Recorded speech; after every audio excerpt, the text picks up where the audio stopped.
एक समय की बात है, एक राजा था। उसके पास एक मंत्री था। राजा का मंत्री बहुत बुद्धिमान था। वह अक्सर कहता था कि जो कुछ भी होता है अच्छे के लिए होता है। एक बार राजा अपनी तलवार को साफ कर रहा था। मंत्री भी उसके पास ही बैठा हुआ था। अचानक तलवार राजा के पैर पर गिर गई और उसके पैर की एक उंगली कट गई। तभी मंत्री ने कहा, जो कुछ भी होता है अच्छे के लिए होता है। यह सुनकर राजा बहुत गुस्सा हुआ। उसने मंत्री से कहा कि मेरी एक उंगली कट गई है और तुम कह रहे हो कि जो भी होता है अच्छे के लिए होता है, इसमें क्या अच्छा हुआ। राजा ने गुस्से में मंत्री को जेल में डालने का आदेश दिया। मंत्री को इसका कोई दुख नहीं था और जेल जाते समय उसने फिर से कहा, जो कुछ भी होता है अच्छे के लिए होता है।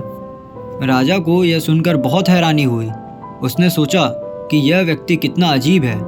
वह जेल जा रहा है और फिर भी कह रहा है जो कुछ भी होता है अच्छे के लिए होता है। खैर, इस घटना के 2 महीने की बाद की यह बात है। एक दिन राजा अपने सैनिकों के साथ शिकार करने जा रहा था। सभी घोड़ों पर सवार थे और जंगल में गए। राजा एक हिरण का पीछा करते करते जंगल के अंदर और गहरे चला गया और अपने सैनिकों से बिछड़ गया। हालांकि वह हिरण को नहीं पकड़ सका, लेकिन वह जंगल में भटक गया। जब राजा को यह एहसास हुआ तो वह जंगल से बाहर निकलने का रास्ता खोजने लगा। अचानक जंगल में रहने वाले एक आदिवासी समूह ने राजा को घेर लिया। उन आदिवासियों का कबीला ना तो राजा के राज्य में था और ना ही राजा उन्हें पहचानते थे और ना ही वे राजा को पहचानते थे। इसलिए उन्होंने राजा को पकड़ लिया और अपने कबीले में ले गए। वे आदिवासी एक ऐसे इंसान की तलाश में थे जिसे वह मारकर अपने देवता को प्रसन्न करने के लिए बलि दे सके। राजा उनसे छोड़ने की प्रार्थना कर रहा था, लेकिन वे आदिवासी राजा का भाषा नहीं समझते थे। वे खुशी में ढोल बजाने लगे।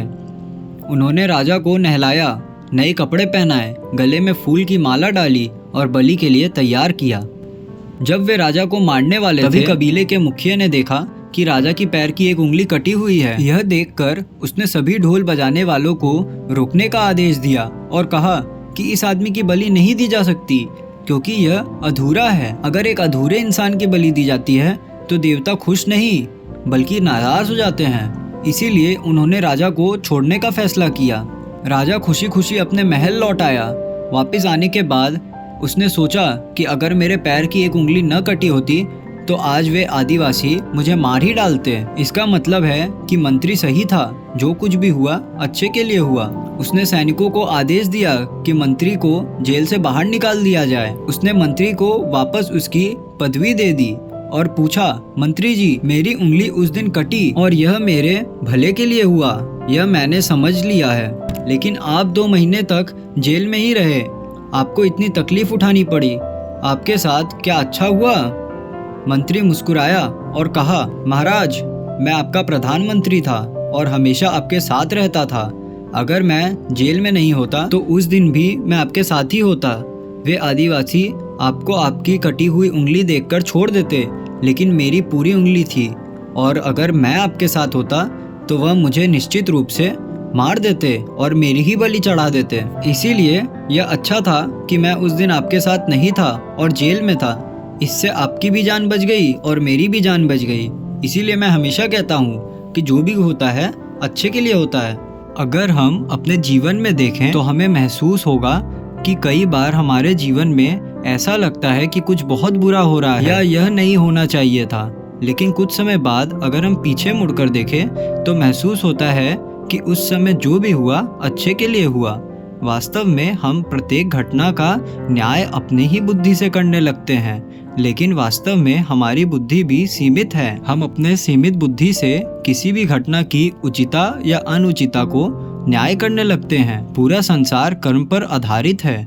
जो अच्छे कर्म करते हैं उसे सुख मिलता है और जो बुरे कर्म करते हैं उन्हें दुख मिलता है। इसीलिए अगर आप दुखी समय से गुजर रहे हैं तो हमेशा याद रखें कि आपके बुरे कर्मों का फल खत्म हो रहा है और समय आपको प्रगति की ओर ले जा रही है। आपको आपके बुरे कर्मों का फल देकर इस सृष्टि को हमारे शत्रु ने नहीं बनाया, इसीलिए इस दुनिया में कुछ भी गलत नहीं हो सकता। इसीलिए अपने मन से यह विचार हटा दें कि आपके साथ कुछ भी बुरा हो सकता है और हमेशा याद रखें कि जो कुछ भी होता है अच्छे के लिए होता है।